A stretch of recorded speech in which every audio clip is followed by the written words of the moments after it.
नमस्ते बच्चों, DG school में आप सभी का पुनः स्वागत है। हम लोग पिछले सेशन में हम लोग देखे कि प्लासी का युद्ध जो है कि कैसे जो है कि सिराजुद्दौला और इसके बीच में कैप्टन क्लाइव के बीच में जो है कि अंग्रेजों के साथ हुआ और इसमें जो है कि सिराजुद्दौला जो है कि मारा गया था और इसमें जो है कि मीर जाफर को जो है कि बंगाल का नवाब बना दिया गया था, है ना।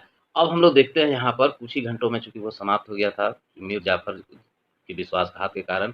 अब सिराजुद्दौला की हत्या जब हो गई तो मीर जाफर को बंगाल का नवाब बना दिया गया था। भारत में कंपनी की यह जीत बहुत मायने रखती थी।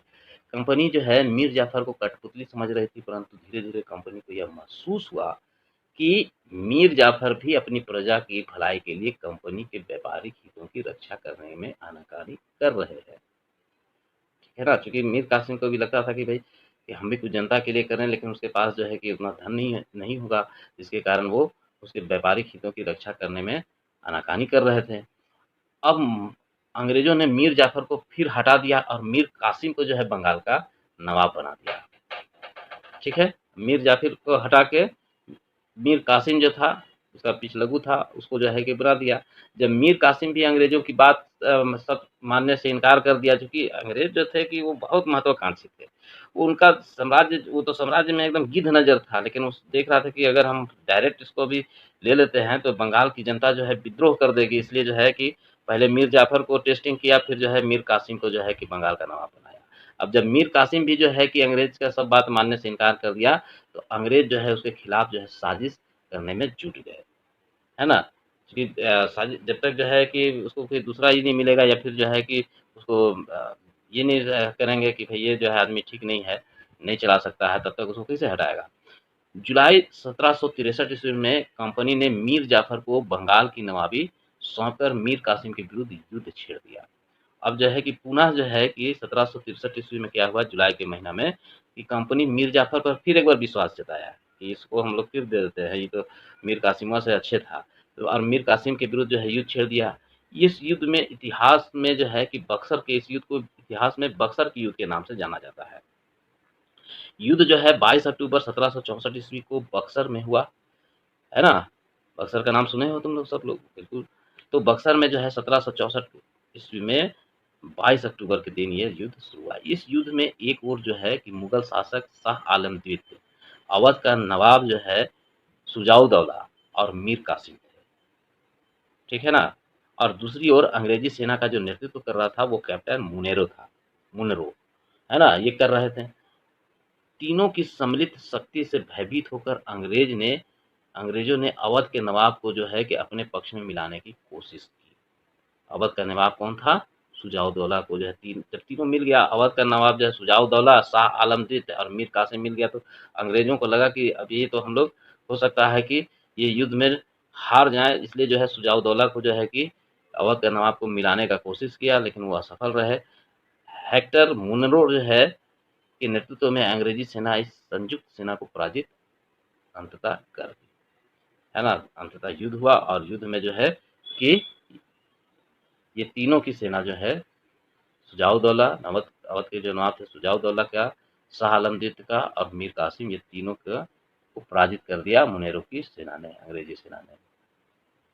इस युद्ध का परिणाम अंततः महत्वपूर्ण तथा अस्थायी सिद्ध हुआ। बक्सर के युद्ध में विजयी होने के बाद भारत में वास्तविक रूप से ब्रिटिश प्रभुसत्ता स्थापित हुई। चूँकि तो पहले ही देखें कि शुजाउद्दौला बहुत जो है कि ये था, अवध का नवाब बहुत शक्तिशाली था, उसको जो है मिलाने की भी कोशिश लोग किया था, लेकिन नहीं सका। लेकिन उसके साथ युद्ध करके जब जीत गया मुनेरो, है ना, तो अब जो है कि बक्सर का युद्ध जीत गया अंग्रेज लोग, तो इससे उसका मनोबल बहुत एकदम गदगद हो गया। उन लोग को लगा कि अब ब्रिटिश प्रभुसत्ता जो है भारत में स्थापित हो ही गया समझो। अब मुगल सम्राट, बंगाल का नवाब, अवध का नवाब पूर्ण रूप से कठपुतली बन गया। तीनों पर विजय हो गया इन लोग का, अंग्रेज का। तो भारत में जो है कि अवध भी जीत गया ये लोग, बंगाल भी जीत गया और मुगल सम्राट को भी जो है हरा दिया। तो तीनों को हरा दिया तो एक बहुत बड़ा भूभाग जो है कि अंग्रेजों के कब्जा में चला गया। अब अंग्रेज जो है कि इन लोग को कठपुतली शासक के रूप में लोग बन गया। अंग्रेज जो है कठपुतली शासकों के अनुभव से सीख लेते हुए खुद नवाब बनने का रास्ता खोजने लगे। देखिए, यहाँ से शुरू हुआ साम्राज्य का जो है कि लोलुपता, ठीक है ना? इलाहाबाद की संधि के द्वारा मुगल सम्राट ने कंपनी को बंगाल प्रांत का दीवान घोषित किया गया। बंगाल में विशाल राजस्व संसाधन पर कंपनी का एकाधिकार व नियंत्रण स्थापित हो गया। बंगाल में पूरे तरह से जो है कि अब जो भी करेगा कंपनी ही जो है कि टैक्स भी वसूली करेगा, खर्च वही करेगा। कंपनी के इतिहास में वैधानिक आर्थिक व्यापार का युग जो है समाप्त होकर अब राजनीतिक सत्ता के अंतर्गत राजकीय राजस्व के साथ व्यापार का युग आरंभ हुआ। ठीक है, अब यहाँ से साम्राज्यवाद शुरू होता है। कंपनी के अफसरों का क्या लक्ष्य था, हम लोग देखते हैं। यहाँ पर देखो कि आपकी किताब में देता है, कंपनी के अफसर और कर्मचारी भारत में खूब कमाई कर नवाबों की तरह अपना जीवन व्यतीत करता था, अपन करना चाहते थे। इसके लिए कंपनी के अफसर और कर्मचारी भ्रष्टाचार को भी बढ़ावा देने लगे। नवाबों पर उनका दबाव यह रहता था कि कंपनी के अफसरों को जमीन और बहुत सारा पैसा दे। रॉबर्ट क्लाइव ने तो भारत में अकूत संपत्ति अर्जित किया था, पर सभी अफसर व कर्मचारी क्लाइव की तरह जो है कि धन नहीं कमा सके, ठीक है ना? लेकिन क्लाइव तो एकदम जो है खूब लूटा और खूब धन बनाया। अब ईस्ट इंडिया, अब जब कंपनी का जो है कि फैलता साम्राज्य देखो कैसे कैसे जो है भारत के विभिन्न कोनों पर जो है कि साम्राज्यों पर इसका असर कैसे हुआ। ईस्ट इंडिया कंपनी ने भारतीय रियासत का अधिग्रहण करने के लिए सीधे सैनिक हमले न करके राजनीतिक, आर्थिक, कूटनीति साधनों का सहारा लिया। माने कि सैनिक कार्रवाई यानी कि वो लोग कर सकता था, लेकिन उसको लगा कि भाई जनता अगर विद्रोह कर देगी तो हम लोग को दिक्कत हो जाएगा। तो अब तो जो है कि तो सैनिक हमला डायरेक्ट नहीं, चूँकि इतना सारा सैनिक जो है कि जनता से लोग डरता है, क्योंकि जनता जो है कि सैनिक कौन था? भारतीय लोग ही थे सैनिक, है ना? अगर वो विद्रोह कर देने से तो उसको दिक्कत हो जाता, है ना? तो इसलिए जो है कि वो एकदम कूटनीतिक चाल चलते थे। उस भारतीयों को राजनीतिक रूप से तो पछाड़ दिया इन्होंने, है ना? आर्थिक रूप से भी अब वो कमज़ोर करने के में थे कि भाई टूट जाएगा पूरा भारतीय तो जो है कि हमारा गुलाम ऐसे ही बन जाएगा, और ये लोग उसमें बहुत कामयाब भी हुए। कूटनीतिक साधनों का भी सहारा लिया। कंपनी ने भारतीय रियासतों में राजनीतिक और व्यावसायिक हितों की रक्षा के लिए अपने रेजिडेंट नियुक्त किए। भारतीय रियासतों पर सहायक संधि के तहत अपनी स्वतंत्र सेनाएं रखने पर रोक लगा दी। अब जो है देखो, नवाब कहीं का भी था, राजा कहीं का भी होता। अब कंपनी जो है कि अपने शर्तों के आधार पर जो है कि सैनिक रखे। राजा जो है को सैन्य अधिकार से वंचित कर दिया गया। अब राजा जो है कि सैनिक नहीं रखेगा, अब उस पर जो है सैनिक पर अधिकार किसका होगा? तो कंपनी का होगा। तो भारतीय रियासत पर जो है ये ऐसा संधि कराया। कंपनी अपनी सेना रखती और इस सेना के रख रखाव का खर्च जो है कि किसको करना पड़ता था? भारतीय शासकों पर। सेना अंग्रेज का और खर्चा भारतीयों का, भारतीय शासकों को उठाना पड़ता था। अगर कोई शासक यह रकम नहीं देता तो उसको जुर्माने के तहत जो है उसके इलाके पर कंपनी अपना कब्जा कर लेती थी। अवध और हैदराबाद के कई इलाके इस कारण ही छीन लिए गए। टीपू सुल्तान का नाम सुने ना, बहुत सबका जुबान में रहता है टीपू सुल्तान। टीपू सुल्तान का जो तलवार था ना, इतना जबरदस्त था कि उससे जो है कि लोहा तक को काट देता था, है ना? तो उस पर जो है कि हम लोग देखेंगे, अगले क्लास में देखेंगे कि उसके तलवार में क्या खासियत थी, उसका डिमांड बहुत ज़्यादा था, ठीक है ना? शेर मैसूर टीपू सुल्तान, देखो अपने किताब में 1782 से 1799 तक इन्होंने जो है हैदराबाद में शासन किया। दक्षिण भारतीय राज्य मैसूर के लिए कंपनी ने प्रत्यक्ष सैनिक कार्रवाई का रास्ता अपनाकर अपने राजनीतिक आकांक्षाओं की पूर्ति की थी। अभी तक तो सैनिक कार्रवाई नहीं करता था अंग्रेज, वो लोग जो है कि कूटनीति वगैरह से काम करता था, राजनीतिक व्यवस्था से जो है अपने आप को श्रेष्ठ बताकर जो है कि वहाँ पर अधिकार जमाना चाहता था। परंतु है ना, हैदर अली की मृत्यु के बाद जो है उसका पुत्र जो है कि टीपू सुल्तान मैसूर की गद्दी पर बैठा, मैसूर की कमान संभाली। टीपू सुल्तान के नेतृत्व में मैसूर एक शक्तिशाली राज्य बन चुका था। टीपू के पिता जो है हैदर अली भी अंग्रेजों से लड़ते लड़ते ही मारे गए थे। टीपू ने कंपनी के व्यापारिक हितों को जो है आघात किया।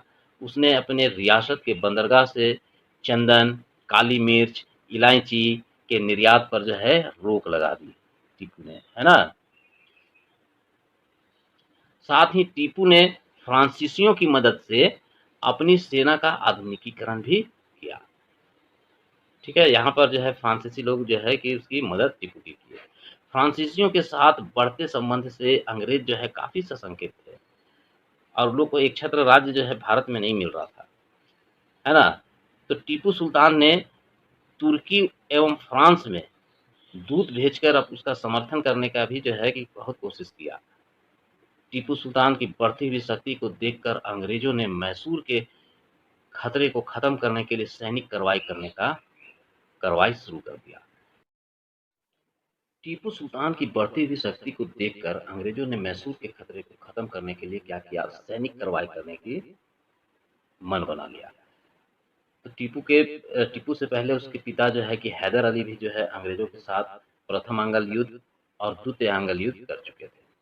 पहला आंग्ल मैसूर युद्ध जो हुआ था वो 1767 से 69 के बीच में हुआ था और दूसरा आंग्ल मैसूर युद्ध जो हुआ था ये 1780 से 84 के बीच में हुआ था, है ना? ये हैदर अली के साथ हुआ था, पहला और दूसरा।